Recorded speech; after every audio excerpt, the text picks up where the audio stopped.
Shalom, familia del reino. Un abrazo para todos los que están conectándose con nuestro espacio de evangelios cronológicos. Un abrazo, queridos, a los que están por aquí por Zoom y los que por allá por YouTube también se están conectando. Ya vamos a compartir en este momento nuestras diapositivas. Saludos a Patricia, saludos a Carolina Camaño, que las tengo por aquí mismo, a Yanina, a Analía. Qué bueno siempre tenerlas ahí, son muy fieles. Son muy fieles. Bueno, tienen un padre que es fiel, ¿verdad? Entonces hay que imitar a ese Padre eterno. Vamos a ver por aquí ya va. Ok, ahora sí. Vamos a conectar. Ok, ahora sí.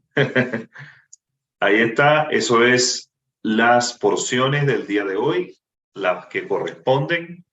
Hoy tenemos la porción número 3, ya llevamos 2 porciones de este nuevo ciclo. Y Mateo, hoy vamos a ver Mateo capítulo 3 del 1 al 17, Marcos capítulo 1 del 1 al 11, Lucas capítulo 3 del 1 al 18 y del versículo 21 al 23. Entonces, sin más preámbulo, vamos a iniciar con nuestro estudio de hoy. Bien. El día de hoy vamos a hablar acerca de un profeta que Yeshua mencionó que era el más grande de todos los profetas nacidos de mujer. Sin embargo, dijo él, el más pequeño en el reino de Elohim, o sea, en el reino de Dios, lo dijo para ese momento, era más grande incluso, ¿verdad? Dice, en aquellos días, eso es Mateo 3, del 1 al 12, en aquellos días se presentó Juan el Inmersor, o Juan, también en las versiones Reina Valera, las versiones que generalmente estudiamos tú y yo, vamos a encontrar la palabra bautismo, ¿verdad? Pero pareciera ser que en esta supuesta nueva religión que se instauró, ¿verdad? O que instauró Constantino en el concilio de Nicea, parece ser que en esta nueva religión el bautismo era una figura nueva que fue instalada en ese tiempo recientemente, ¿verdad?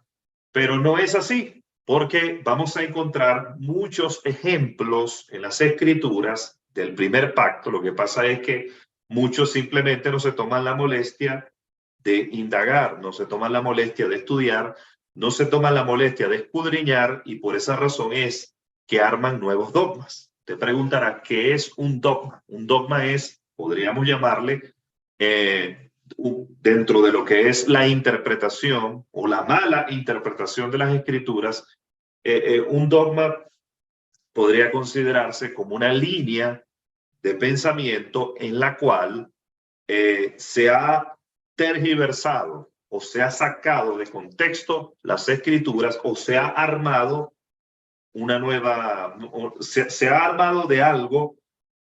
Por ejemplo, en los dogmas más famosos de la Iglesia Católica, en los concilios vaticanos de la Edad Media, en esos dogmas se estableció la infalibilidad de María. No es nuestra Miriam, la Miriam judía, la Miriam que nosotros conocemos en el contexto hebreo, el contexto judío, sino que ahí se estableció la infalibilidad de María. Por ejemplo, también se estableció en esos dogmas la Inmaculada Concepción de María también. O sea, no es solamente que Yeshua nació obviamente por la intervención divina del Padre Eterno, y no hubo la unión en ese momento de Joseph y de Miriam, sino que, como sabemos, el Padre Eterno, a través de aquel ángel, le dijo a Miriam, el poder del Altísimo vendrá sobre ti y el Espíritu de Dios te cubrirá con su sombra. Por tanto, el santo ser que nacerá será llamado Hijo de Elohim. Ahora, en los concilios vaticanos se estableció, entre otras cosas, la ascensión de María. Es decir, María ascendió, María fue divinamente concebida, todo eso. Esos son los dogmas. Pero no solamente hay dogmas en aquel lado, hay muchos dogmas. En el pueblo evangélico hay infinidad de dogmas también, que han seccionado y han tratado de establecer, bueno, hoy en día hay muchas denominaciones. Y entre esas muchas denominaciones, muchas de ellas nacieron por malas interpretaciones de lo que ellos suponen fue su fundador, como, por ejemplo, hubieron hombres tremendos que enseñaron, ¿verdad? No tenían toda la luz que nosotros podríamos entender, que nosotros podríamos considerar, pero eran hombres usados por Elohim. Como Juan Wesley, por ejemplo. De una enseñanza de Juan Wesley se tomó un dogma para establecer una denominación. Pero Juan Wesley era un hombre que tuvo mucha luz en su tiempo, ¿verdad? Era un gran predicador de la palabra del Eterno.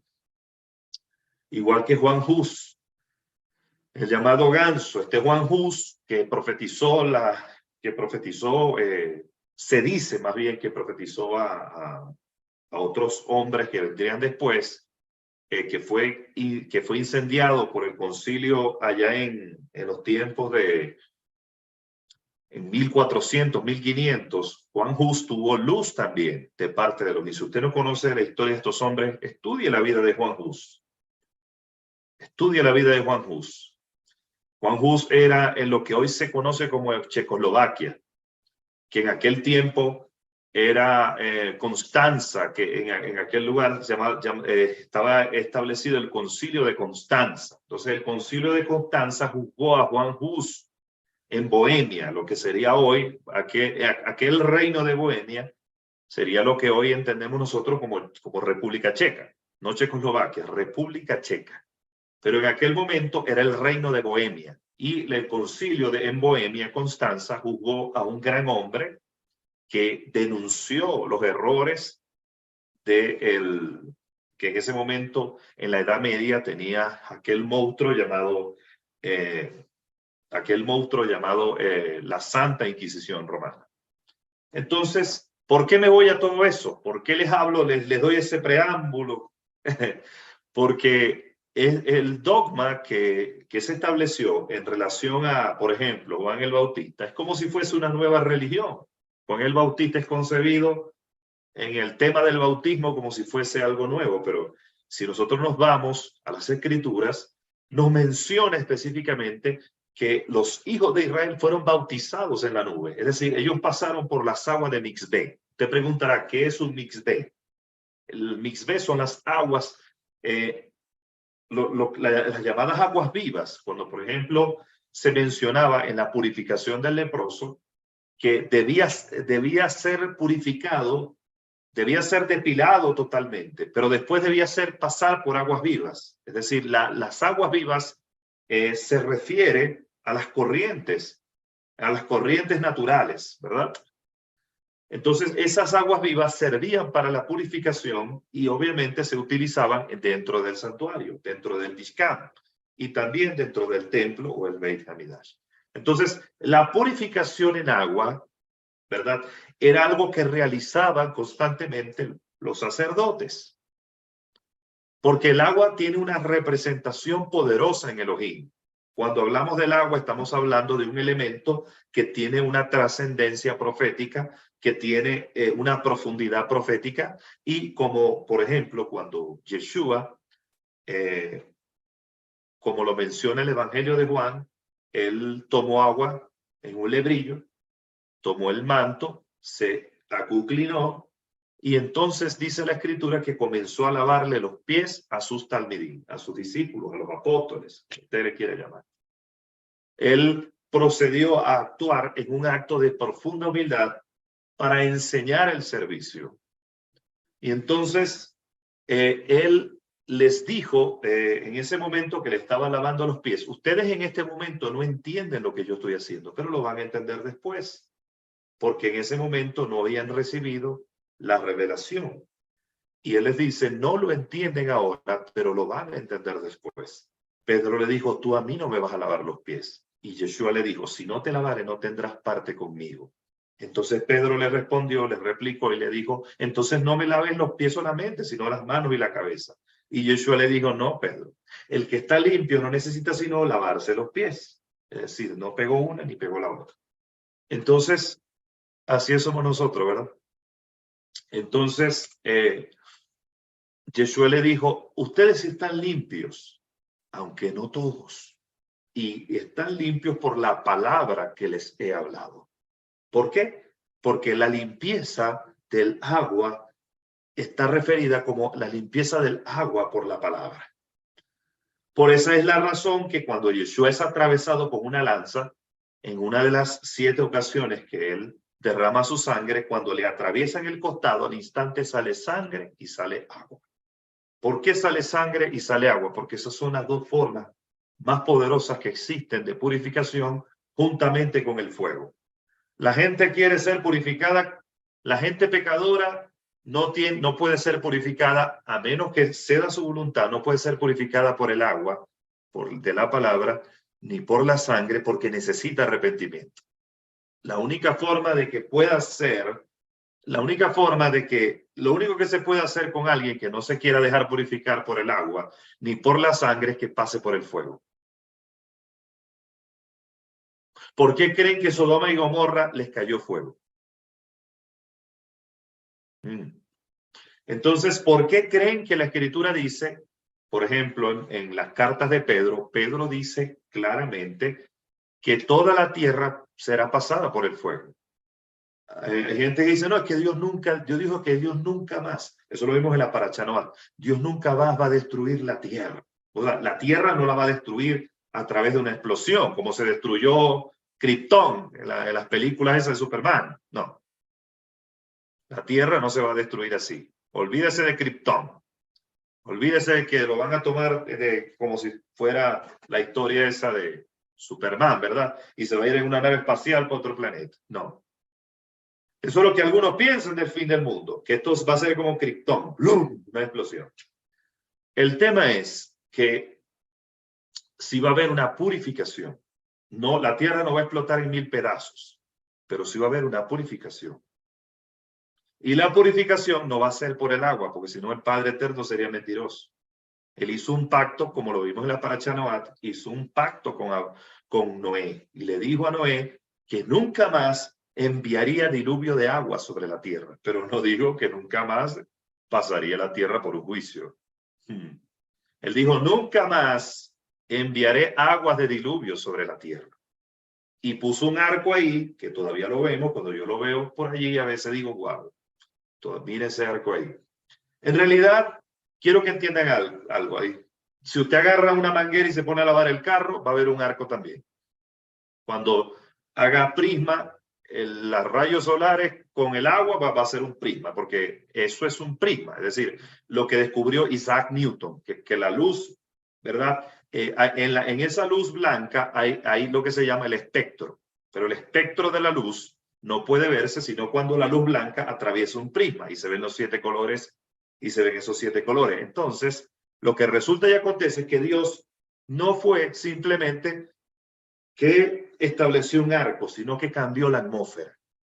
Y al cambiar la atmósfera, entonces cambia la composición y ahora, cuando los rayos solares pasan a través de un prisma, entonces ocurre la refractación de la luz.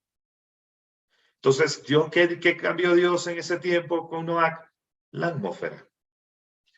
Eso es lo que dicen algunos comentaristas rabínicos. Lo que Dios hizo fue un cambio de atmósfera.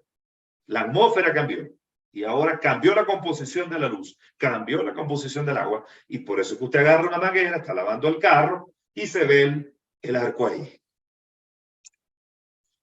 Sí. A mí me gustaba mucho agarrar, cuando pasa la luz blanca, me gustaba poner un prisma ahí y se veían los 7 colores. Era hermosísimo, se ve. Bien, entonces el Padre Eterno sí dice que Él va a pasar por el fuego la tierra. Él lo dice claramente, y va a pasar la tierra por el fuego. Es decir, no es que Dios va a quemarla toda la tierra, estoy diciendo eso, pero va a pasar por un gran juicio, donde solo las 3/4 partes de la tierra quedarán de pie y lo demás se perderá. Bien, entonces hay tres formas de purificación: el agua, la sangre y el fuego. Los que no quieren pasar por el agua y la sangre tendrán que pasar por el fuego. Pero es preferible pasar por el agua y la sangre. Pero solo es posible pasar por el agua y la sangre que salió del cuerpo de Yeshua por el arrepentimiento. Si no hay arrepentimiento, no hay agua y sangre. Si no hay agua y sangre, no hay limpieza de pecado. Y si no hay limpieza de pecado, estamos, en Venezuela diríamos, estamos fritos. No sé cómo dirán en su nación. Pero si usted y yo no pasamos por el agua y la sangre, no hay nada. ¿Por qué? Porque sin derramamiento de sangre no hay remisión de pecado. Eso pertenece solo al pacto renovado. Eso también lo vemos en el primer pacto. Si no había derramamiento de sangre y agua, los sacerdotes que ministraban la sangre de animales, pero había sangre. Los sacerdotes ministraban el agua, claro, había agua también. Solo que ahora no necesitamos aguas corrientes. Ya salió el agua del cuerpo de Yeshua ya. Ya la revelación de la palabra está disponible para usted y para mí. No necesitamos usar aguas corrientes. Si el Padre le dice que es un acto profético con agua, gloria a Dios. Pero no necesitamos el agua como lo necesitaban en el primer pacto. Porque ya el agua salió del cuerpo, del costado del Mesías ya. Y ya tenemos la revelación de su palabra. ¿Sí o no? Entonces, Juan el Inmersor, para volver al tema del pacto renovado, del evangelio cronológico, para conectar todo lo que dije con esto. Juan el Inmersor, ¿qué, por medio de qué o qué hacía con la gente en ese momento? Él decía, arrepentíos porque el reino de los cielos se ha acercado. ¿Por qué les decía arrepentíos? Porque de nada sirve que te hagan pasar por el agua si tú no te arrepientes. Porque primero y principal, si tú no te arrepientes, tu corazón está duro. Y si tu corazón está duro, la palabra no va a penetrar. Y esa agua representa ser sumergida tu vida de pecado y ascender a una vida nueva. Entonces, ¿quién puede ascender a una vida nueva si no se arrepiente? Nadie. El que no se arrepienta no puede sumergirse, no puede sepultarse, no puede sepultar sus pecados porque los ama con todo su ser. Señores, si yo amo demasiado mi pecado, es porque no he tenido un encuentro con la verdad. Entonces, ¿de qué me sirve a mí hacer lo que muchos están haciendo hoy? O sea, yo sería un falso y no estoy siguiendo el ejemplo de Juan el Inmersor si yo sumerjo a la gente en un agua falsa sin llamarlo al arrepentimiento, y es lo que mucha gente hace. Por eso es que hay pastores que hoy en día están guiando a la gente al Halloween, porque ellos tienen su propia mixvé, su propia agua, pero que no es para purificar, porque ellos quieren sacar el arrepentimiento, introducir a la gente en una falsa agua que lo que hace es fortalecer su vida pecaminosa. Señores, el elemento, o sea, el agua y el arrepentimiento, o sea, la verdad revelada y el arrepentimiento, eso es algo que tiene que haber una unión para que para que comience a haber un proceso de transformación en una persona, para que comience a haber un proceso de metamorfosis. Si no hay arrepentimiento y no hay revelación, no va a haber cambio nunca jamás en esta vida. La razón por la que yo, me pongo como ejemplo en primer lugar, la razón por la que yo nací a una verdad incorruptible, señores, es porque tuve convicción de pecado. Si yo no tuve convicción de pecado, ¿cómo abro la puerta de mi corazón para dejar entrar el agua de la verdad? Imposible. Entonces, a medida de que yo me arrepienta y abra la puerta de mi corazón entonces en esa medida penetrará la palabra para producir en mi vida cambios reales y efectivos que generarán frutos de arrepentimiento. Entonces, él dijo, arrepentíos porque el reino de los cielos se ha acercado.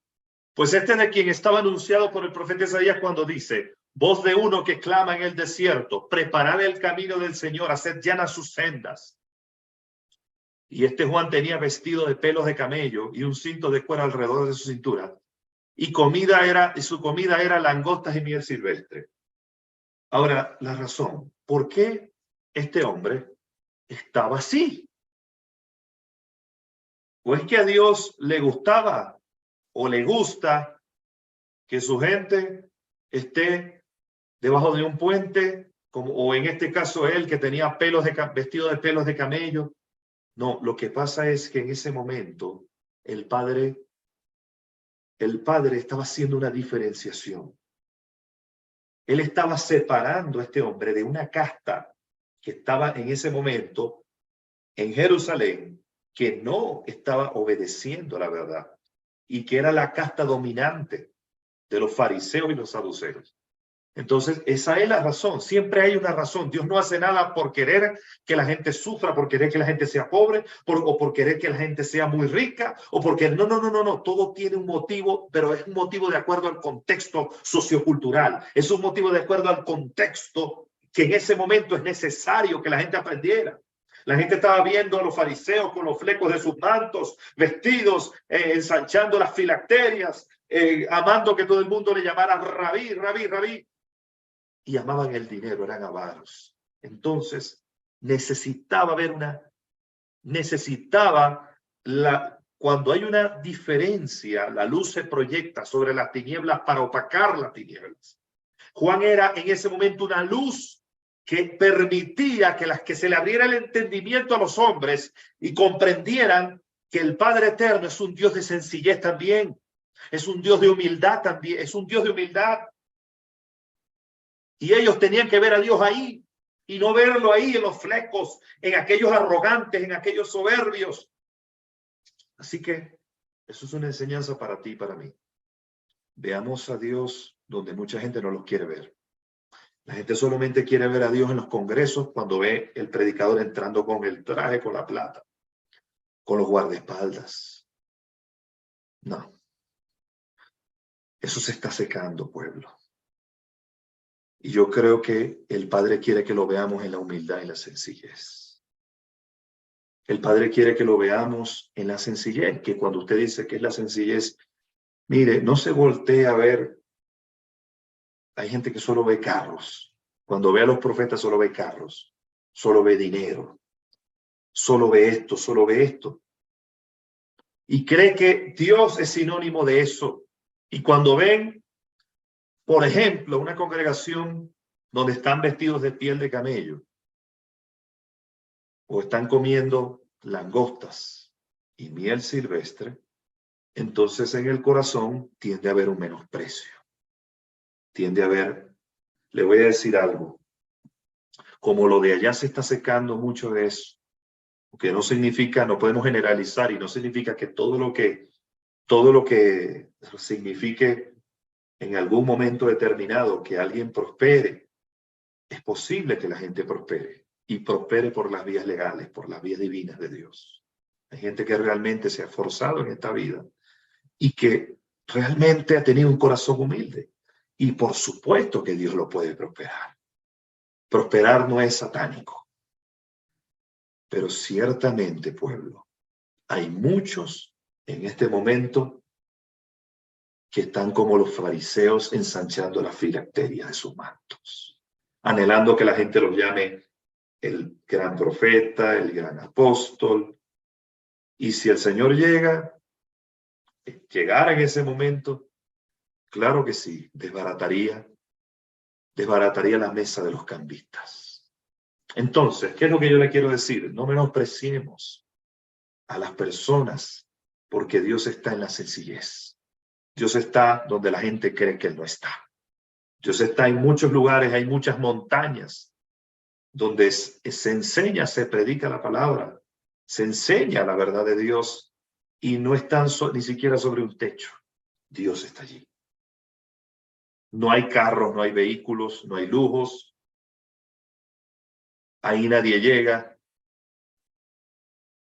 En la cárcel más oscura y más fría y más maloliente, donde el misionero aquel fue a predicar allá en Irak, en Irán, en China, ahí está Dios. En los países comunistas, ahí está Dios, respaldando. Ahí está su presencia también. Así que no lo vea mucho en los carros, no vaya a ser que se confunda. No lo vea mucho en la plata, no vaya a ser que se desvíe del camino. Entonces, y este Juan tenía vestidos pelos de camello, y acudían a él Jerusalén y Judea y toda la región en torno al Jordán.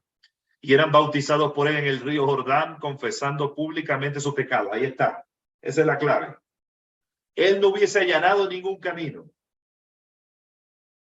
Él no hubiese allanado ningún camino, pueblo, si la gente no hubiese confesado públicamente sus pecados. Quiere decir que la predicación de Juan no era una predicación sabrosa, cómoda, que a la gente le agradara mucho.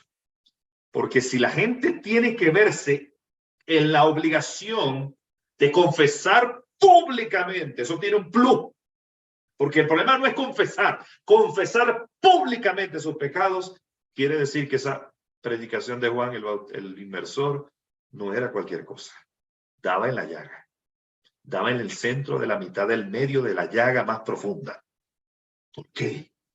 Porque no nos gusta, a ti y a mí, seamos sinceros, seamos claridosos, seamos verdaderos. No nos gusta, primero no nos gusta reconocer el pecado que tenemos.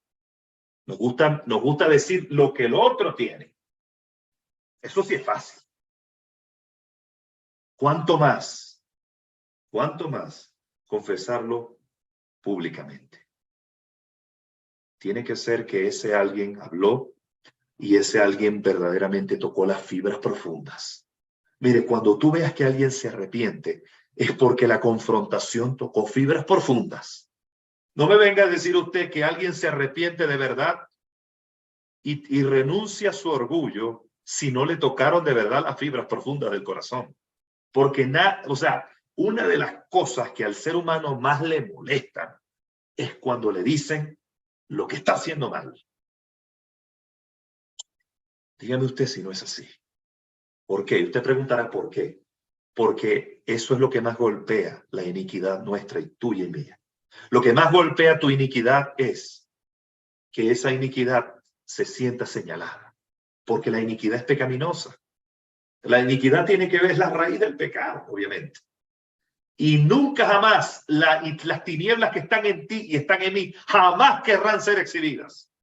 No me venga usted con que cuando usted está caminando con un área torcida y esa área está en iniquidad, cuando le alumbren eso, usted lo va a sentir como si fuese, no sé, qué es lo que más le gusta hacer, qué es lo que más le gusta hacer a usted. Pero no me diga que usted lo va a sentir como lo mejor del mundo, como el más grande placer, no. Al contrario, va a sentir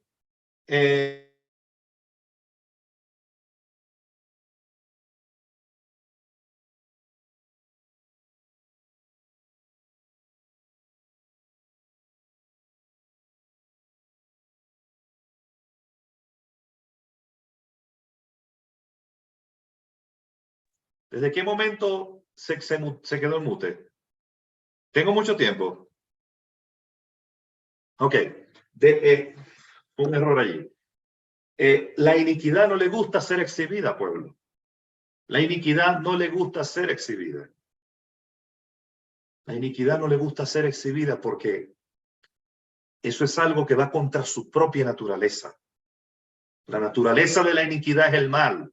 Y el mal jamás le gusta que le pongan un faro encima. Y Juan el Bautista lo que vino fue poner un faro. Mire cómo lo puso. Esto es lo que hoy no le gusta hacer a nadie. No le gusta ni poner el faro ni que le pongan el faro. Pero mire lo que pasó aquí. Y yo quiero que usted lo lea conmigo tranquilamente para que vea cómo es la predicación de un reformador. Dice, pero al ver muchos fariseos y saduceos Pero al ver que muchos fariseos y sacerdotes venían a su bautismo, le dijo: generación de víboras. Usted se imagina que yo, o sea, voy a ponerme yo como ejemplo, que nunca es bueno ponerse uno mismo como ejemplo, ¿verdad? Pero usted se imagina que yo llegue a un lugar donde estén congregados pastores, profetas, apóstoles, y yo le diga generación de víboras. ¿Quién me va a creer? Yo le digo así. Nada me execra. Honestamente se lo digo. Hoy estamos en una generación que es tan de cristal, que yo llego a decir generación de víboras. ¿Hasta cuándo huiréis de la ira venidera? Y tengo que salir corriendo. Y obviamente que no me vuelven a invitar. ¿Estará preparada esta generación para la voz de Dios? Bien. Dice: dad pues frutos dignos de arrepentimiento, y no digáis entre vosotros: Abraham tenemos por padre, porque os digo que Dios puede levantar hijos de Abraham aún de estas piedras. O sea, ellos estaban confiados en sí mismos porque eran hijos de Abraham, y eso les hacía tener una confianza a la hora de actuar. O sea, es como un salvoconducto. El ser hijo de Abraham para ellos era un salvoconducto. Como muchos evangélicos creen que tienen salvoconducto también. Parece ser que siempre creemos que tenemos un salvoconducto con Elohim, ¿verdad? Y por eso ignoramos la Torá, ignoramos sus preceptos, ignoramos sus mandamientos. Parece que la gracia, el salvoconducto de hoy no es ser hijo de Abraham. El salvoconducto de hoy es la gracia. La gracia es mi salvoconducto. Tengo inmunidad diplomática. Yo puedo hacer y deshacer porque la gracia, agarro y pongo la chapa de la gracia y digo: no hay problema, aquí está la gracia. Mire, con ella puedo pasar, puedo hacer y puedo deshacer. Eso es un salvoconducto. Aquí está la gracia, como cuando si yo entrara en un lugar, en una discoteca, aquí está la gracia, o entrar en un lugar a hacer desastre, aquí está la gracia. No pueden hacerme nada. Tengo inmunidad parlamentaria, inmunidad diplomática. No me pueden tomar. No existe ningún salvoconducto. Existe la gracia, que significa perdón y misericordia. Pero yo no puedo agarrar y abusar del perdón y tomarlo como si fuera una mopa, un lampazo, ¿cómo se diría en tu nación? No sé, ¿cómo se diría en tu nación? Yo no puedo tomar algo y convertirlo en un salvoconducto, porque el Jesé de Dios es la misericordia que pertenece a su soberanía. Entonces yo agarro la soberanía de Dios y la pongo en mis pies y la comienzo a pisotear. ¿No es eso lo que dice Hebreos cuando dice que hago afrenta al Espíritu de gracia y pisoteo la sangre del Cordero? Sí. Analícelo usted también ahí en su casa. Y dice: Abraham tenemos por padre, porque os digo que Dios puede levantar hijos de Abraham de estas piedras, y ya está puesta el hacha a la raíz de los árboles, de modo que todo árbol que no da buen fruto es cortado y echado al fuego. ¡Qué predicación! ¡Qué predicación! Eso es una señora predicación. Yo ciertamente os bautizo con agua, los meto en agua de Misbé, porque ustedes se arrepintieron, para arrepentimiento. Pero el que viene después de mí, que es más poderoso que yo, cuyas sandalias no soy digno de llevar, él los bautizará en Espíritu Santo y fuego. Tiene su aventador en su mano. ¿Qué es un aventador? El aventador es un instrumento que se usaba para el trigo arrastrarlo hacia arriba, y que el viento se llevara la paja, que obviamente es menos pesada, y el trigo. O sea, es un separador del trigo y la paja. El aventador está en su mano. Limpiará su era. ¿Ok? Recogerá su trigo en el granero y quemará la paja en el fuego que nunca se apagará. Es decir, el aventador era un instrumento agrícola para levantar, como ya le dije anteriormente, y separar el trigo de la paja. El trigo caía en un lugar porque era más pesado y la paja se la llevaba el viento. Pero el trigo seco se juntaba en manojos y se almacenaba en el granero, y la paja, que no servía para nada, ¿qué hacían? Se quemaba en el fuego. O sea, le están diciendo: aquí hay gente que sirve y aquí hay gente que no sirve para nada. Él vino a hablar un mensaje para cortar. Ese hombre era cortante. Ese hombre era radical. Ese hombre no jugaba al profeta, ese hombre no iba a buscar la plata de nadie, ese hombre no iba a buscar aplausos de nadie, ese hombre no iba a buscar absolutamente nada de la gente. Ese hombre iba a hablar lo que Dios le dijo, y el que lo toma, lo toma, el que lo deja, el que lo agarra, y el que lo agarra se endereza y ese va para adelante. Señores, esa es la unción de Elías. Ese es el espíritu de Elías. Elías le dijo: ¿hasta cuándo van a claudicar entre dos pensamientos? Si vale Dios, síganle, pero si Elohim es Dios, vayan en pos de él. ¿Hasta cuándo van a estar claudicando? Si estaríamos en Venezuela, diríamos: no sean pasteleros. O sea, ¿qué quiere decir eso? No se inclinen a dos pensamientos al mismo tiempo. No sean débiles de carácter. Decídanse por una vez en su vida. Tomen la decisión. Seguimos. Luego entonces Yeshua desde Galilea al Jordán, donde estaba Juan, para ser bautizado por él. Pero él trataba de impedírselo diciendo: yo soy el que necesita ser bautizado por ti y tú vienes a mí. Eso significa que había humildad en él. Pero entonces Yeshua le dijo: deja ahora, porque así nos conviene cumplir toda justicia. Entonces le dejó. Yeshua era más humilde todavía, porque no escatimó el ser igual a Dios como cosa que aferrarse, sino que se humilló tomando forma de hombre, y estando en esa condición se humilló hasta la muerte, siéndose obediente hasta la cruz. Por eso el Padre le dio un nombre que es sobre todo nombre, para que en el nombre de Yeshua se doble toda rodilla de los que están en los cielos, en la tierra y debajo de la tierra. Él, estando en él, no escatimó el ser igual a Dios como cosa que aferrarse, sino que tomó forma de siervo, y estando en esa condición se humilló hasta la muerte.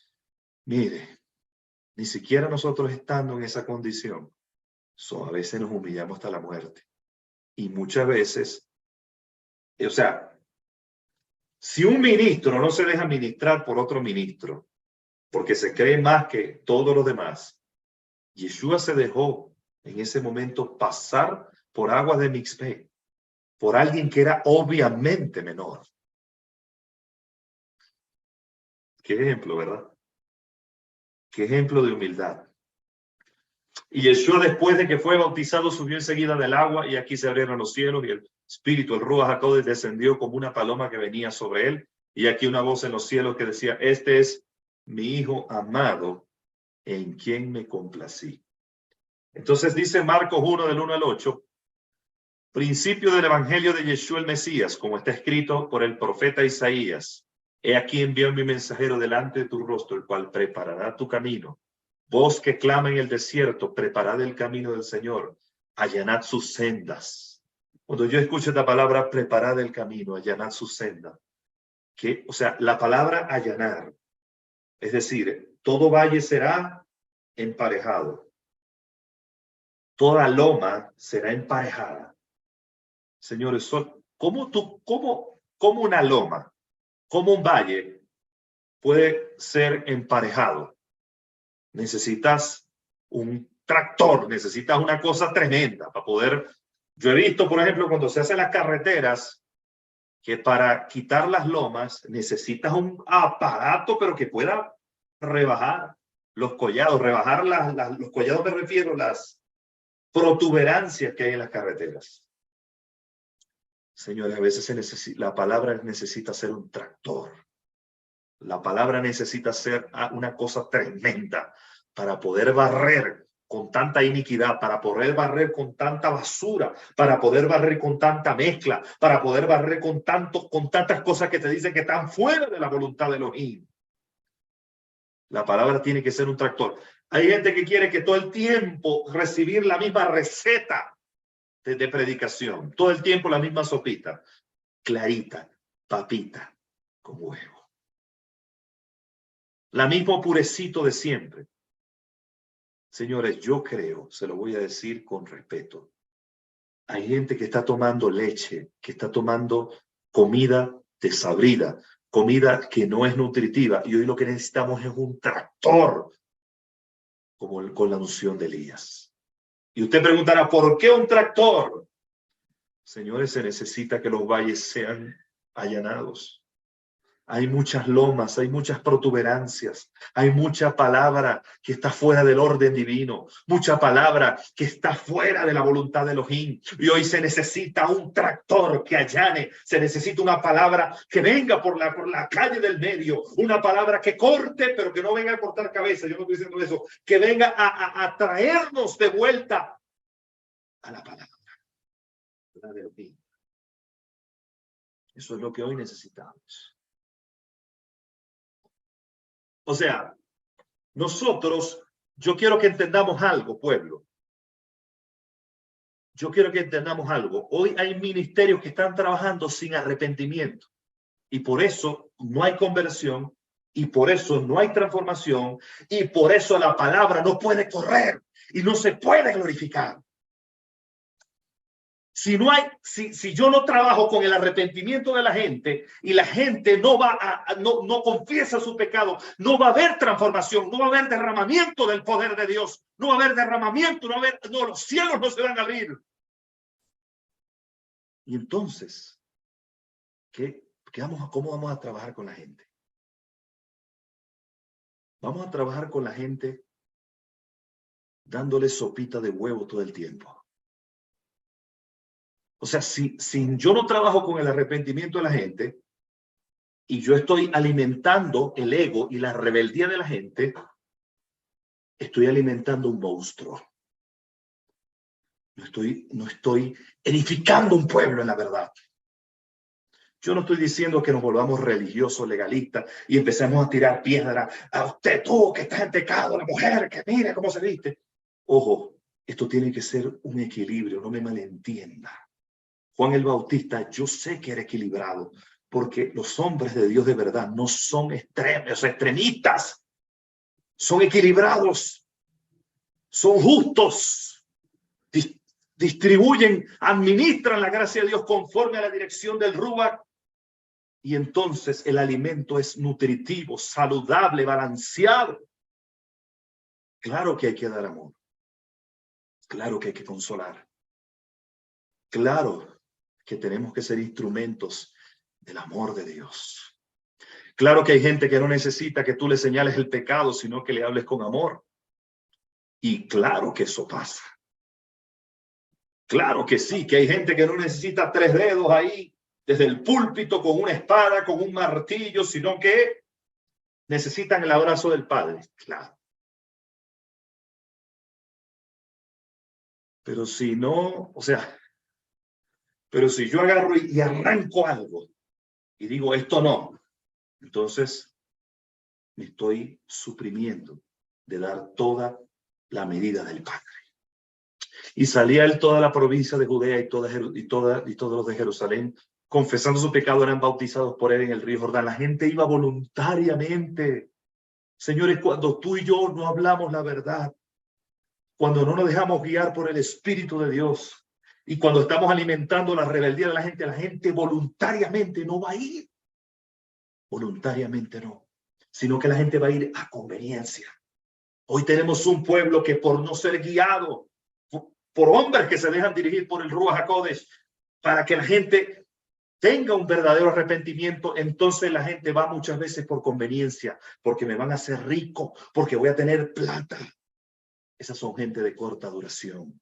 La gente que se arrepiente cuando se hace una actividad evangelística del Halloween son gente que fue sembrada entre pedregales, porque los pedregales representan los corazones endurecidos que los están llamando, porque el Padre no los llamó.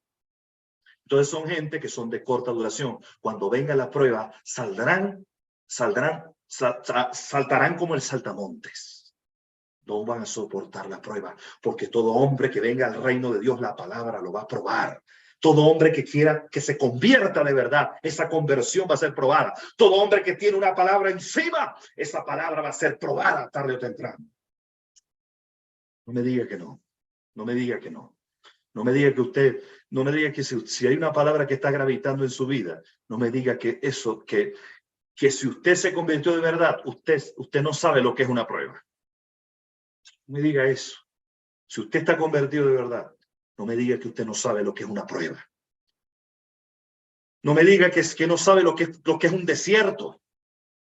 No me diga que no sabe lo que es la persecución. No me diga eso porque no se lo voy a creer. Si usted no sabe lo que es la persecución, si usted no sabe lo que es que la palabra misma lo pruebe, entonces usted no se ha convertido. Así es simple, así es sencillo. Y proclamaba diciendo, después viene uno que es más poderoso que yo, de quien no soy digno de inclinarme a desatar las correas de sus sandalias. Yo bautizo con agua, pero él les bautizará con Espíritu Santo, con fuego.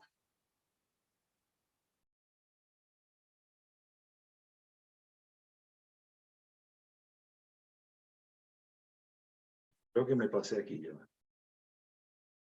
Ajá. Lucas, es la misma porción, pero tiene algunas diferencias. En el año 15 del imperio de Tiberio César, yo le dije quién era Tiberio, ¿verdad?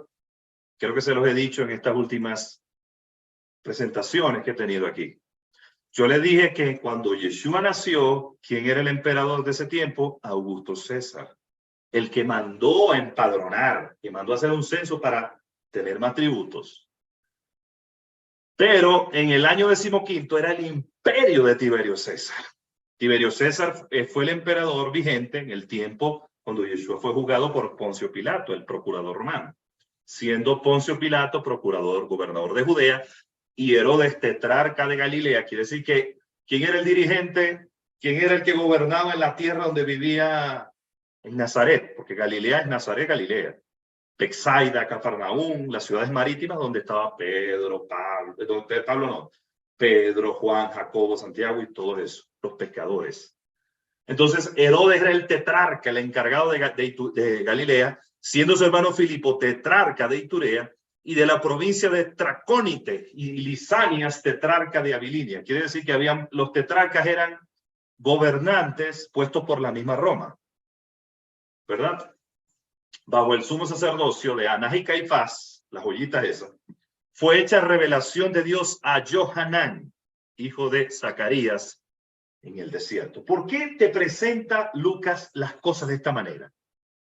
Porque si tú te vas a los Neviín, a los libros de los profetas, te vas a dar cuenta que esa es la misma presentación que se le hacía a los profetas. Siendo rey Usías, en el reinado del rey Usías, entonces vino palabra sobre Isaías. ¿Lo ha leído?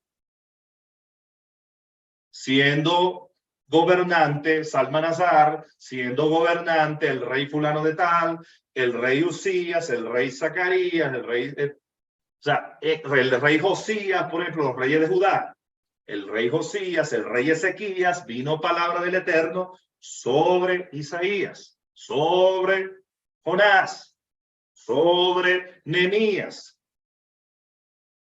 Siempre la presentación en los Neviín era así, de esa manera. Siempre te daba el contexto, ¿verdad? Político en ese momento. ¿Por qué? Porque Juan el Bautista no solamente preparó el camino al Señor, no solamente preparó los corazones para el Mesías, sino que también le dio palo a los gobernantes. A este Herodes, este hermano de Herodes, o sea, Herodías era mujer del hermano. Y este Herodes se metió con la mujer de su hermano. Por eso es que Juan el Bautista lo reprende. Le dice, no te es lícito tenerla.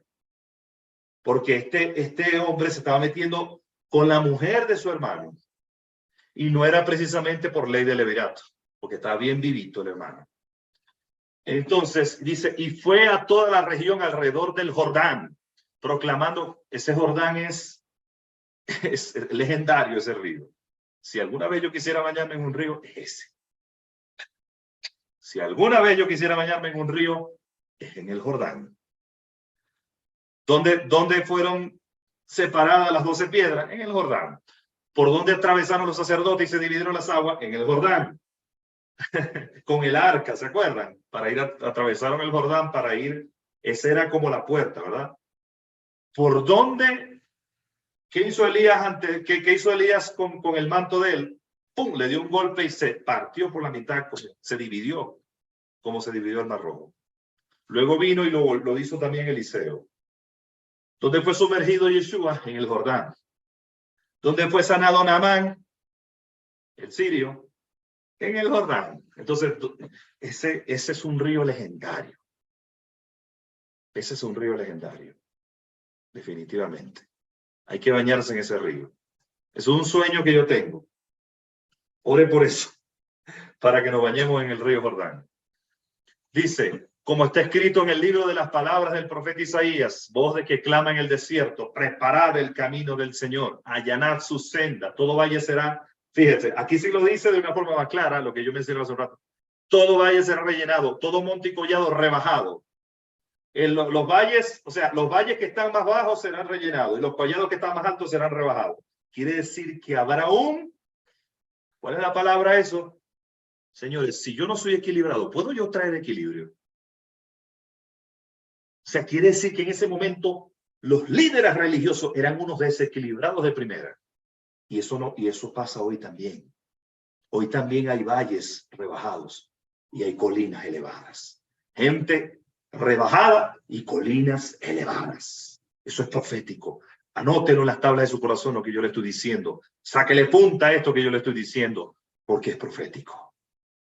Hoy en día hay valles rebajados y columnas elevadas, y solamente un hombre equilibrado con la unción del Padre Eterno puede hacer que los valles rebajados se levanten y las colinas elevadas se abajen.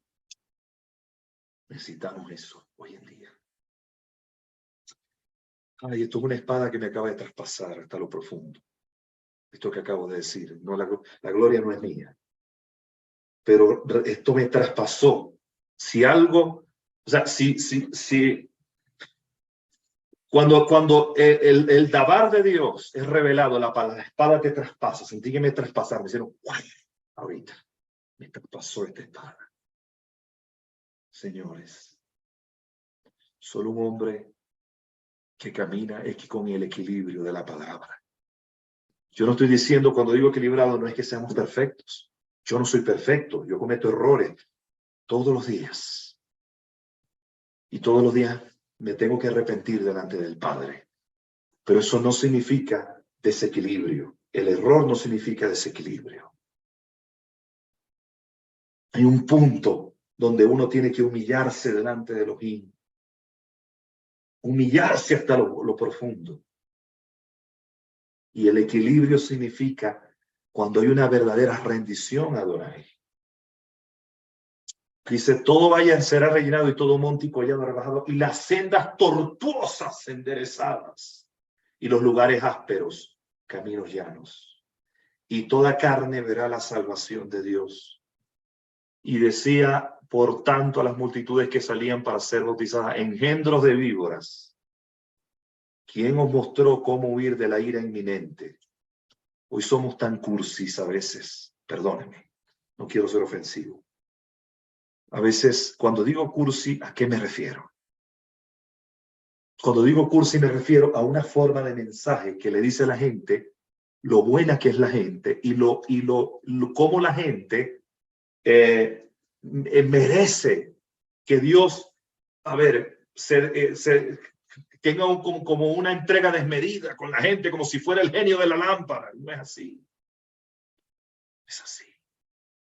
En el mensaje de los profetas nunca se enseñó eso. Nunca se enseñó que Dios está ávido con la gente como si fuese el genio. Tú pides un deseo y Dios ahí anda como que ávido. Sí es verdad que Dios nos ama. Pero el deseo de Dios es vernos crecer. El deseo de Dios es vernos ser edificados. Es que maduremos. Ese es el deseo de Dios. Tú me preguntas a mí cuál es el deseo de Dios, prosperarme. El deseo de Dios, si yo soy un amador del dinero, el deseo de Dios no es prosperarme, es quebrantarme para que yo le ame más a Él que al dinero. El deseo de Dios es que yo madure, que esta cabeza mía, que a veces parece que le entrara el agua y perdiera como que el equilibrio, como que se equilibre. Eso es lo que Dios quiere, amado. Yo deseo, ese es un deseo de Dios, que seas prosperado en todas las cosas, que tengas salud. Sí, sí, sí. pero cómo prospera tu alma, cómo tú creces espiritualmente, cómo tú eres maduro, cómo tú tienes una visión correcta de las cosas. Ese es el deseo de Dios. A Dios no le interesa a la gente vanidosa, a la gente arrogante. A Dios no le interesa alimentarles más el ego. A Dios les interesa que vayan al madero y que sean crucificados ahí. A Dios no le interesa alimentarle el ego a nadie, a los arrogantes que se la tiran de la gran cosa, que andan mostrando lo que tienen, que sacan un video en Instagram, que sacan un video en Facebook, solamente para que la gente vea lo que tienen. A Dios no les interesa alimentarles el ego, ellos mismos se lo alimentaron, pero Dios no está ahí. Ahí está su corazón lleno de soberbia.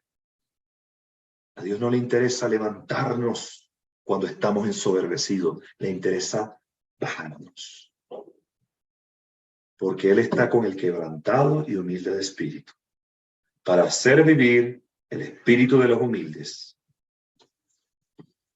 Ahora mismo el hacha está puesta a la raíz de los árboles. Todo árbol que no da buen fruto se corta y se echa al fuego, y las multitudes le preguntaban, ¿qué dices? Pues que hagamos. Respondió, el que tiene 2 túnicas, déselo al que no tiene. Eso sí, hablar claro, ¿no? Y el que tiene comida, haga lo mismo. ¿Sabe por qué ese fue el mensaje que él les dio en ese momento? Porque también es como hoy. La gente, hay mucha gente que se equivocó. Mucha gente que cree que esto significa denme. Quiero tener. Denme. No. Él le dice, ustedes se equivocaron. Ustedes lo único que quieren es tener. Pero esto no es un tema de tener. Esto es un tema de dar. Es un tema de ayudar al menesteroso, de ayudar al pobre, de levantar al caído, de ir a las cárceles y visitar al que está en las cárceles, de ir a donde están los enfermos, de ir a donde están la gente que todo el mundo desprecia, que la sociedad los desprecia por completo, que la sociedad los aborrece, que la sociedad los abomina. Así como tú tienes la avidez de tener un carro, de tener una casa, ¿por qué no tienes la avidez también de meterte donde nadie se quiere meter? Y ayudar a la gente que nadie quiere ayudar.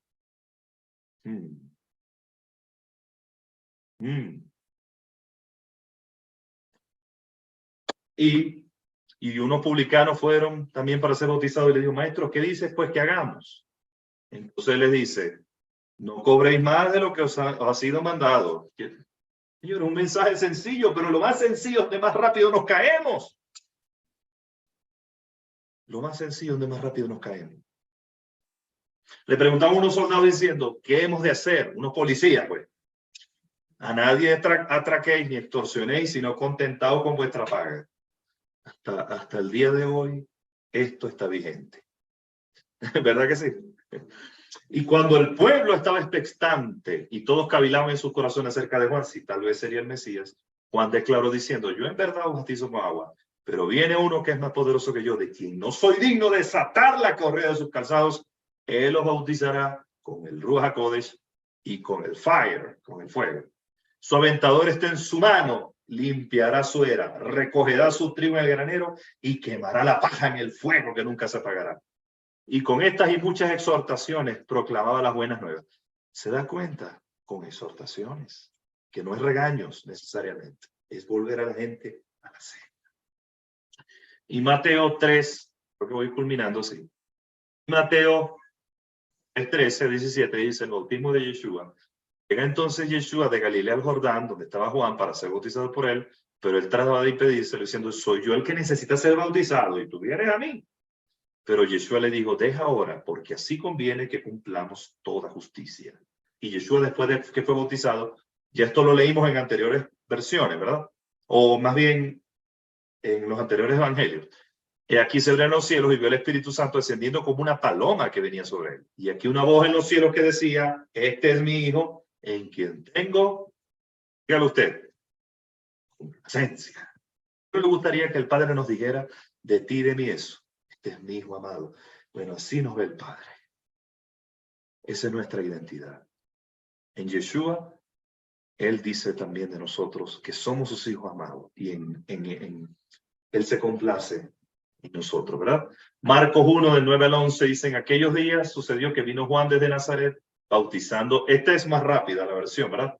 Mientras subía al agua, vio los cielos rasgados y el Espíritu de Dios descendiendo como una paloma. Y finalmente, en Lucas 3, del 21 al 23, dice: cuando todo el pueblo era bautizado, aconteció que también Yeshua fue bautizado y mientras oraba fue abierto los cielos. Es la misma palabra, ¿verdad? Entonces, finalizo con esto, pueblo. Hay algo que me da fuerte internamente.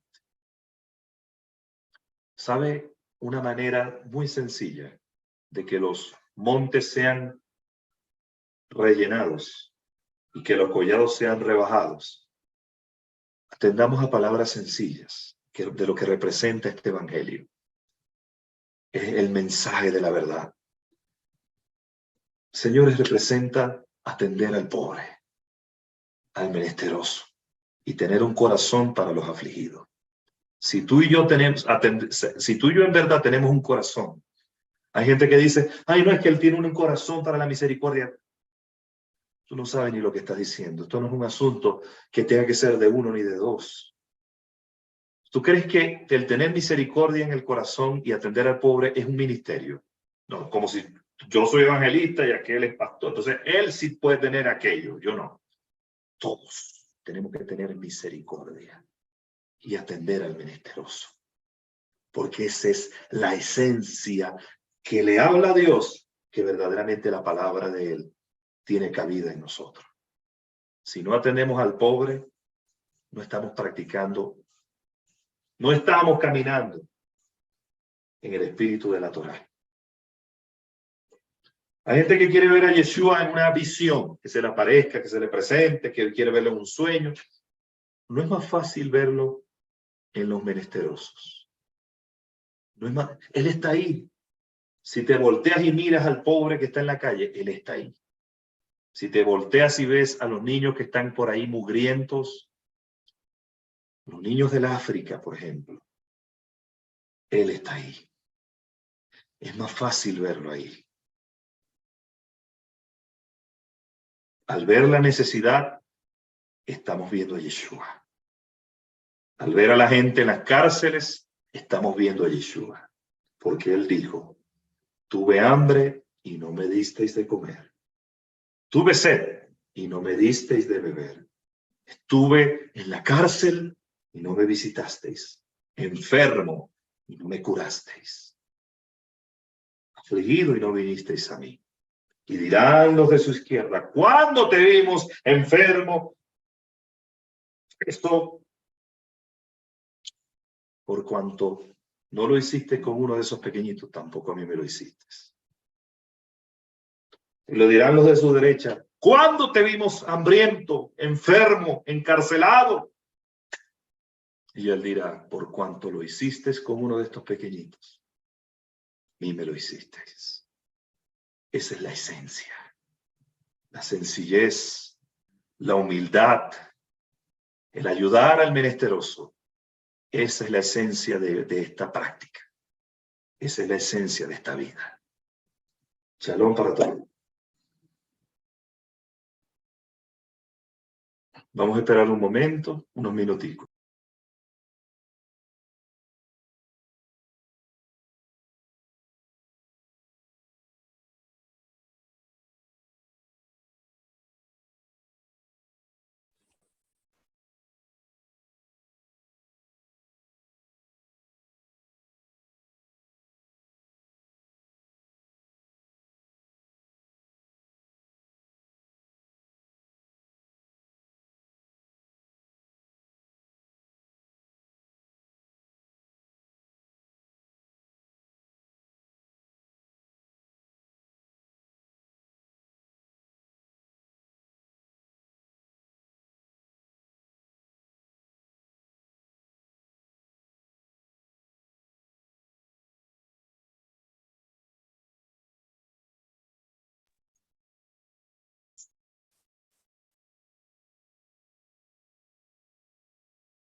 Shabbat Shalom, familia, ¿cómo están? Bendiciones, qué lindo poderles ver las caras en este día hermoso de Shabbat, el mejor día de la semana. Estamos contentos en este tiempo, un tiempo especial. Siempre el Shabbat es un día especial. Puede tener uno a veces una semana difícil, pero cuando yo experimento que ya se va acercando el día del Shabbat, el día del Señor, me entra una alegría, es un contentamiento de saber que viene un tiempo de descanso, que viene un tiempo de llenura mayor y que viene un tiempo donde el Padre acrecienta su revelación en nosotros, ¿ok? Así que bueno, estamos contentos hoy de celebrar este tiempo juntos. Estoy aquí lista para hacer con ustedes el Seder del Shabbat, a que podamos hacer juntos compartir el pan, el vino, y me siento muy contenta de poderlo hacer cada viernes. Así que bueno, saludo también a las personas que están conectadas por YouTube. Déjenme rapidito verlo aquí, un segundito.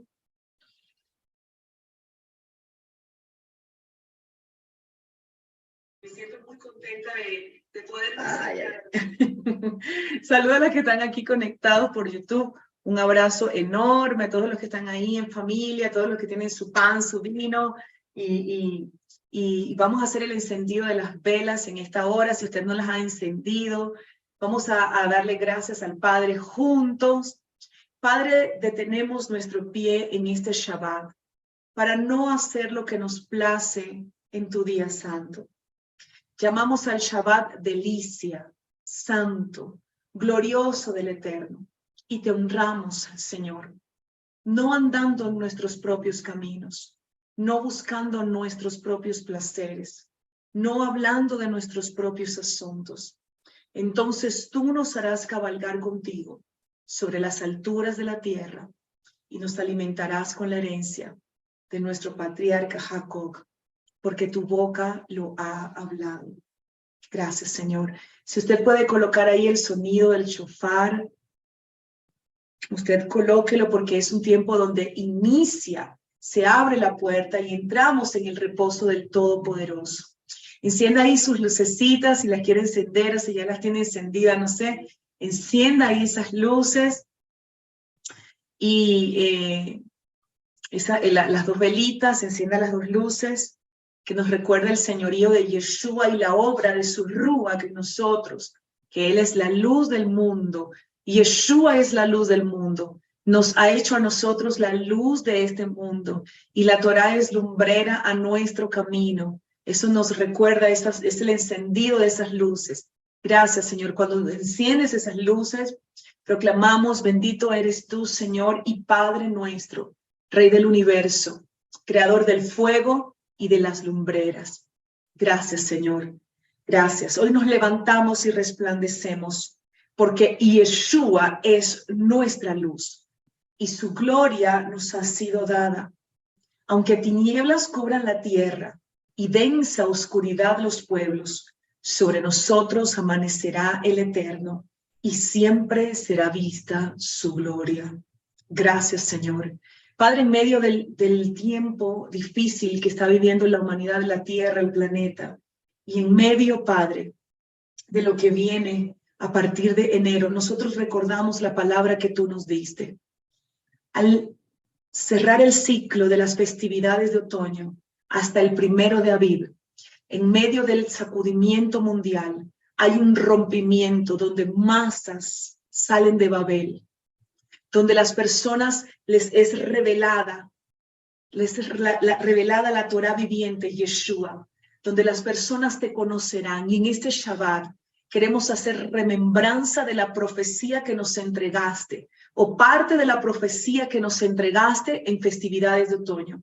Yom Teruah, un tiempo de despertar y un tiempo de levantamiento de los huesos secos. Yom Kippur, un tiempo donde el Redentor, el Sanador, el Libertador es revelado como nunca. Y Sukkot, un tiempo de puerta abierta para que broten los torrentes de la revelación y la instrucción sobrenatural sobre tu pueblo. Padre, aunque las noticias del mundo puedan anunciar cómo estará el mundo en este Shabbat, recordamos que nosotros no somos de este mundo y que nosotros no estamos en tiniebla. Y al encender estas luces, recordamos la profecía que nos fue entregada para este ciclo. Al cerrar la festividad de Sukkot, hasta el 1 de Aviv, un tiempo donde el Padre como nunca antes provoca que multitudes salgan de Babel, porque a partir de la luna nueva del 1 de Aviv, en esa luna nueva donde también se abre la puerta del Kadam, salen multitudes del sistema religioso, salen multitudes del paganismo y salen multitudes de la oscuridad y de las tinieblas de este mundo. Y estamos en estos meses claves, Señor, y lo recordamos la profecía y soltamos el río profético al encender las luces en Shabbat, de que tenemos una responsabilidad con el retorno del hijo pródigo a la casa del Padre. Hoy recordamos y profetizamos lo que tú has dicho, Padre, en el encendido de estas luces, declarando, Padre, que tu luz gobierna nuestras familias, que tu luz gobierna nuestras casas, que tu luz gobierna, Señor, todo nuestro ser y decretamos que en medio de densas tinieblas nosotros andaremos en luz y que somos la luz en nuestras casas y la luz se expande dentro de nuestra familia. En el nombre de Yeshua. Gracias, Señor. Ahora, ahí donde usted está, puede derramar esa copita que está ahí con el platito, derrame el vino y recordemos que así como se derrama ese vino, el 14 de Aviv, el cuerpo de Yeshua fue entregado, mi cordero de Pesach, tu cordero de Pesach fue entregado y él derramó su sangre para redimirnos, para trasladarnos del imperio de la muerte a su reino. Derrame esa copa con conciencia, derrame esa copa ahí con entendimiento, derrame esa copa con amor, recordando lo que fue hecho el 14 de Aviv. Gracias, Señor. Derrame esa copita. Vamos a hacer Kiddush. Padre, Lisbeth, te voy a pedir otra vez. Yo dije, ay, Dios mío, no veo Lisbeth, ¿quién va a leer? Sí, estoy a 53. Padre, te damos gracias, Señor. Gracias, Yeshua. Gracias. Al derramar este vino, Señor, recordamos lo que nos dijiste a través del profeta Jeremías. He aquí vienen días donde renovaré mi pacto con la casa de Judá y la casa de Efraín, la casa de Israel. Señor, el 14 de Aviv, tú como nuestro cordero de Pesach, derramaste tu sangre y renovaste tu pacto con tu pueblo, ese pacto eterno que hiciste con Abraham, con Isaac y con Jacob. Lo renovaste, Señor, con nosotros y nos atrajiste con cuerdas de amor nuevamente, Señor, y volvimos a la casa del Padre. Hoy declaramos, Señor, que te damos gracias y que nos hacemos partícipes contigo de tu sacrificio, Señor, de la sangre que derramaste por nosotros. No ha sido en vano, Señor. No solamente tenemos conciencia de hijos, identidad de pueblo, identidad de nación santa, identidad de sacerdotes, Señor. Y queremos darte gracias en esta noche. Vamos a leer ahí, familia Umaña. Vamos a leer desde Costa Rica. Vamos a leer Isaías 53. Subirá cual renuevo delante de él, y como raíz de tierra seca, no hay parecer en él, ni hermosura le veremos, mas sin atractivo para que le deseemos. Despreciado y desechado entre los hombres, varón de dolores, experimentado en quebranto, y como escondimos de él el rostro, fue menospreciado y no lo estimamos. Ciertamente llevó él nuestras enfermedades y sufrió nuestros dolores, y nosotros le tuvimos por azotado, por herido de Dios y abatido. Mas él herido fue por nuestras rebeliones, molido por nuestros pecados. El castigo de nuestra paz fue sobre él, y por su llaga fuimos nosotros curados. Todos nosotros nos descarriamos como ovejas, cada cual se apartó por su camino, mas el Eterno cargó en él el pecado de todos nosotros. Angustiado él y afligido, no abrió su boca. Como cordero fue llevado al matadero y como oveja delante de sus trasquiladores enmudeció y no abrió su boca. Por cárcel y por juicio fue quitado, y su generación, ¿quién la contará? Porque fue cortado de la tierra de los vivientes, y por la rebelión de mi pueblo fue herido. Y se dispuso con los impíos su sepultura, mas con los ricos fue en su muerte, aunque nunca hizo maldad, ni hubo engaño en su boca. Con todo eso el Eterno quiso quebrantarlo, sujetándole a padecimiento. Cuando haya puesto su vida en expiación por el pecado, verá linaje, vivirá por largos días, y la voluntad del Eterno será en su mano prosperada. Verá el fruto de la aflicción de su alma y quedará satisfecho por su conocimiento. Justificará mi siervo justo a muchos y llevará las iniquidades de ellos. Por tanto, yo le daré parte con los grandes y con los fuertes repartirá despojos, por cuanto derramó su vida hasta la muerte y fue contado con los pecadores, habiendo él llevado el pecado de muchos y orado por los transgresores. Gracias, Padre. Gracias, Señor. Gracias, Yeshua, por todo lo que hiciste por nosotros. Bendito tú, Señor y Padre nuestro, Rey del universo, creador del fruto de la vida. Hoy tomamos este vino, Señor, en honor a Yeshua, en honor a ti y el derramamiento de tu sangre. Antes de tomar ese vino, recuerda, Él es tu Cordero de Pesach. Caro, Él es tu Cordero de Pesach. Analía, Él es tu Cordero de Pesach. Patricia, Él es tu Cordero de Pesach. Rosana, Él es tu Cordero de Pesach. Verónica, Él es tu Cordero de Pesach. Janina, Él es tu Cordero de Pesach. Daniela, Él es tu Cordero de Pesach. Darío Yale, Él es su Cordero de Pesach. Joan y Lisbeth, Él es su Cordero de Pesach. Mujeres de San Lorenzo, Él es su Cordero de Pesach. Marielita, Él es tu Cordero de Pesach. Cristini, Él es tu Cordero de Pesach. Tómalo con esa conciencia, con esa revelación. Él es mi Cordero de Pesach. Él es mi Cordero de Pesach. Y por su herida fui sanado, fui sanada. Tome ese vino ahí donde usted está, familia. Gracias, Señor. Ahí los que están por YouTube, tome ese vino con la conciencia de que Él es tu Cordero de Pesach. Él es tu Cordero de Pesach, que Él es mi Cordero de Pesach, que Él pagó un precio por mí. Él pagó un precio por mí. Que el cuerpo sepa, que tu cuerpo entienda que no está tomando cualquier vino, que Él pagó un precio por ti, que ese vino es un anuncio profético, que ese vino es un recordatorio, que tu cuerpo lo entienda, lo sepa, lo discierna, que Él pagó un precio por ti. Que tu neshama discierna lo que está sucediendo cuando tomas ese vino. Él pagó un precio por mi libertad. Él pagó un precio. Él pagó un precio por mi sanidad. Él pagó un precio por mí. Él pagó un precio y en su pobreza fuimos enriquecidos. Él pagó un precio por mí, dígalo. Él pagó un precio por mí. Él se llevó la maldición. Él se llevó la pobreza. Él se llevó la enfermedad.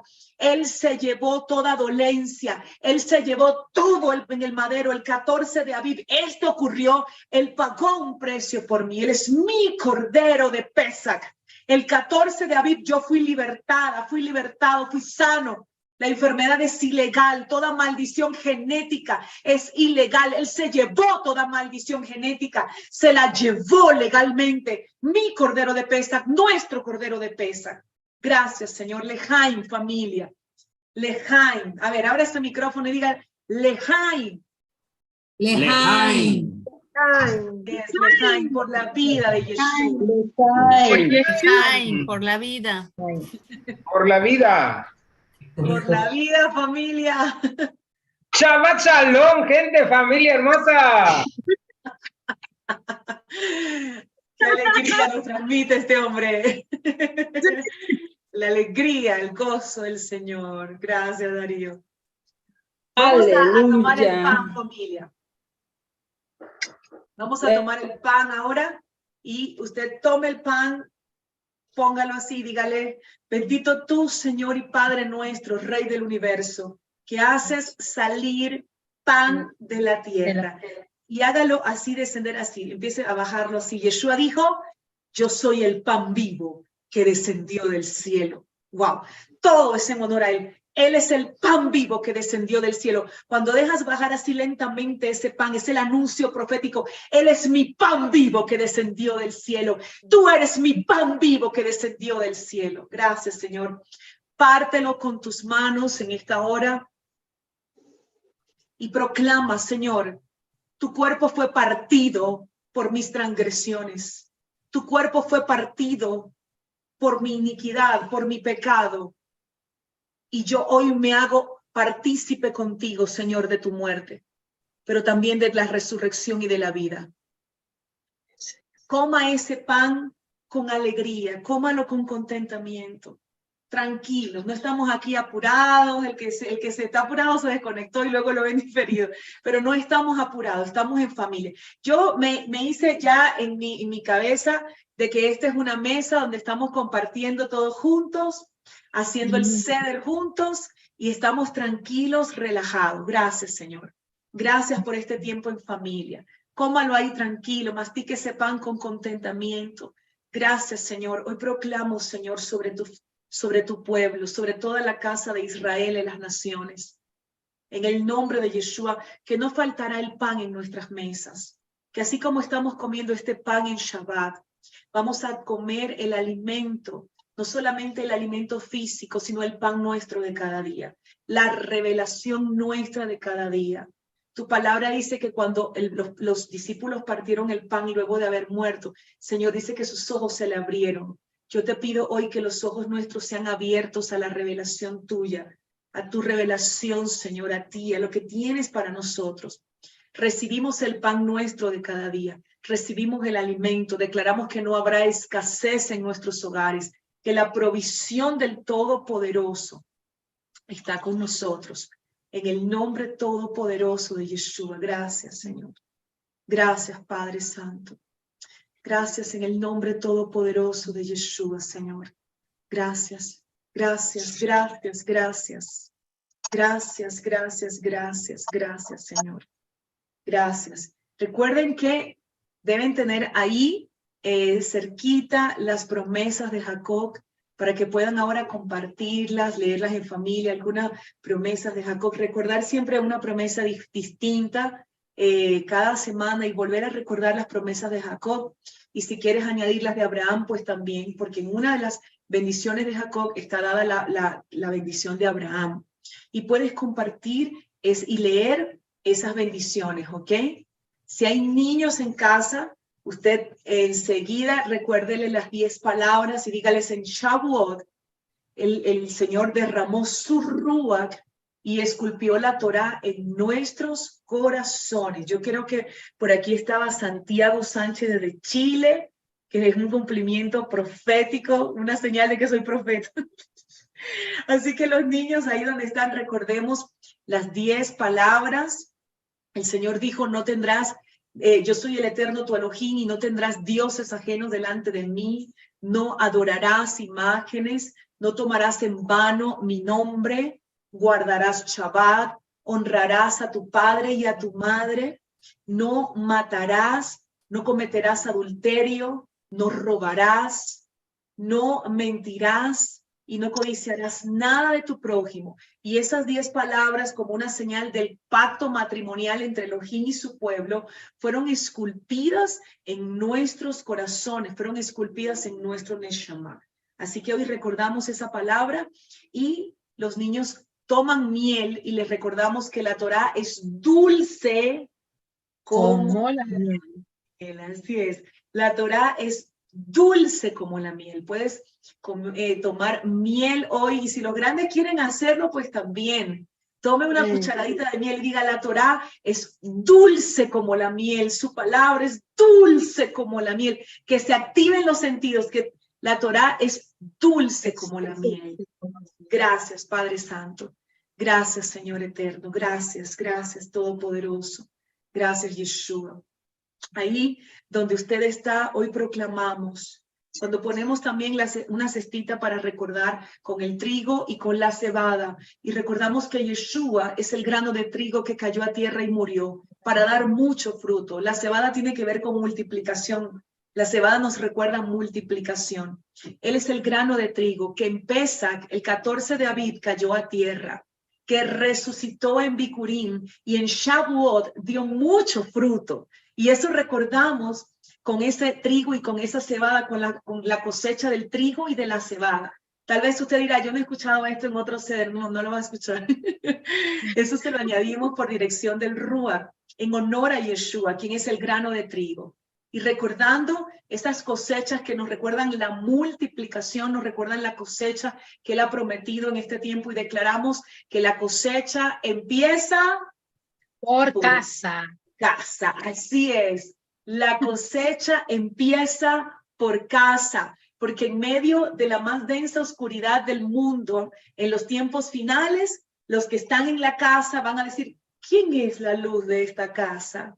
¿Dónde está la luz de esta casa? Yo. ¿Quién es el que ora aquí? ¿Quién es el que busca al Eterno mientras yo vivo por otro lado y yo estaba en tinieblas? ¿Dónde está? ¿Dónde está la luz de esta casa? ¿Y hacia quién se van a volcar?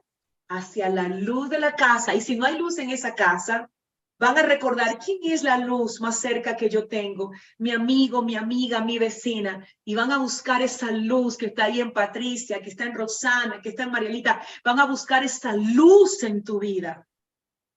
Ahora vamos a proclamar bendición sobre la casa de Israel y sobre la casa de Judá, en el nombre de Yeshua.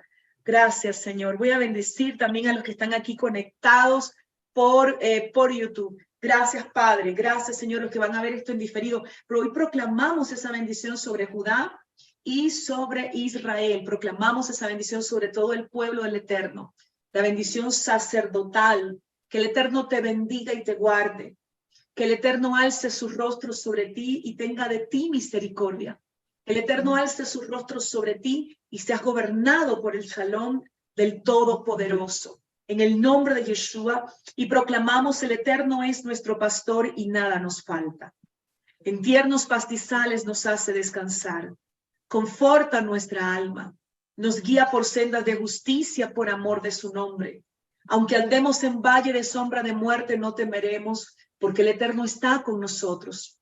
Su vara y su cayado nos infundirán aliento. Y Jehová adereza mesas en presencia de nuestros angustiadores, y unge nuestras cabezas con aceite fresco. Nuestras copas están rebosando.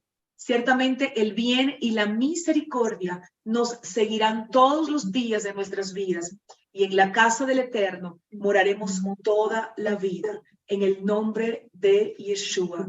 Padre, te damos gracias en este maravilloso tiempo de Shabbat.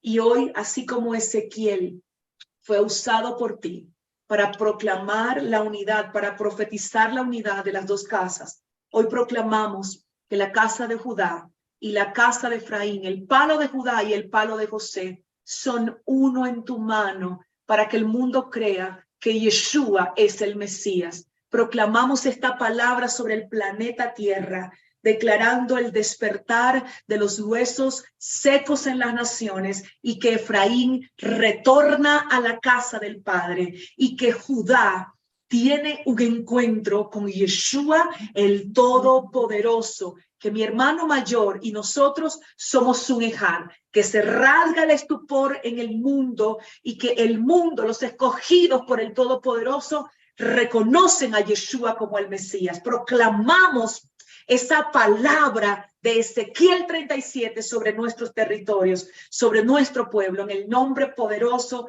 de Yeshua. Amén. Amén. Familia, les saludo también a los que están aquí conectados con nosotros por YouTube, a Ministerio Alas de Libertad, Shabbat Shalom, Rebeca Duarte, Shabbat Shalom, Rebeca, para ti, tu familia, la pastora Janet, Karina, ya con la gente de altares de adoración en Aguas Dulces. Bendecimos altares de adoración en Aguas Dulces. Miriam Luna, te extrañé hoy por aquí, Miriam, en Zoom. Bendiciones para ti, Shabbat Shalom. Eliana, también te extrañé por aquí. Gente, los extrañé también por ver las caras por aquí. Familia, abrazo para todos. Normita Godoy, Shabbat Shalom para ustedes. A ver quién más. Corito Araque, Shabbat Shalom. William Rodríguez, Shabbat Shalom para ti. William, Marta Villagrán, Shabbat Shalom. Siempre leo tus comentarios, Marta, gracias. La familia Bustamante, allá en Colombia, Shabbat Shalom, familia, para los tres. La profeta de Yanira Torres, Venezuela, Shabbat Shalom. Vamos a ver quién más por aquí. Rebeca Díaz, Shabbat Shalom, Shabbat Shalom, Shabbat Shalom. Wilmer Sánchez, un besito. Wilmito, Shabbat Shalom. Silvia Farías, Shabbat Shalom. Silvia, Carol, Stephanie, Shabbat Shalom. Tatiana Martínez, Shabbat Shalom. Tatiana, Doris Zamora. Dorita, Shabbat Shalom para ti, Doris. A ver, ¿quién más por aquí? Mónica Padilla, Norby Valencia, Shabbat Shalom, mujeres. Shabbat Shalom a la pastora Emma de Boscán, en Venezuela, la mamá del Chalía Luis Boscán. Gloria, un Shabbat Shalom para ti, Gloria Noriega. ¿Y quién más está por aquí? A ver, Enriqueta Medrano, Shabbat Shalom desde México. Jairo, Shabbat Shalom. Un abrazo, Jairo. Shabbat Shalom, Patricia Ceballos, Cali, Colombia. Shabbat Shalom para todos, familia. Si alguien se me escapó, perdóneme, esta y la que viene. Nos vemos mañana. Mañana tenemos el estudio de la Parashá semanal. Ya me integré al equipo y es un honor poder participar con este equipo maravilloso que el Eterno nos ha permitido engranar. Qué lindo la gente de Argentina, ¿verdad? ¿Cómo se sintieron los argentinos? Los che, qué lindo los che pudieron impartir y pudieron impartir la parashá este viernes. Yo, ay, miren, ahí están los che. Así que contentos, familia, contentos de los que se han añadido nuevos al equipo. Sabemos que vamos a seguirlo haciendo porque el Padre quiere que la luz que está en cada uno de nosotros pueda brillar. Así que les bendigo, les abrazo. Que tengan un Shabbat Shalom y coman rico, me guardan comida, guárdenme todo lo que hacen, que se están salvando de que no vivimos cerca, sino ahí estaría en la casa de ustedes cada viernes. Shabbat Shalom. Shabbat Shalom, familia. Les abrazo, les amamos mucho. Nos vemos mañana a las 9.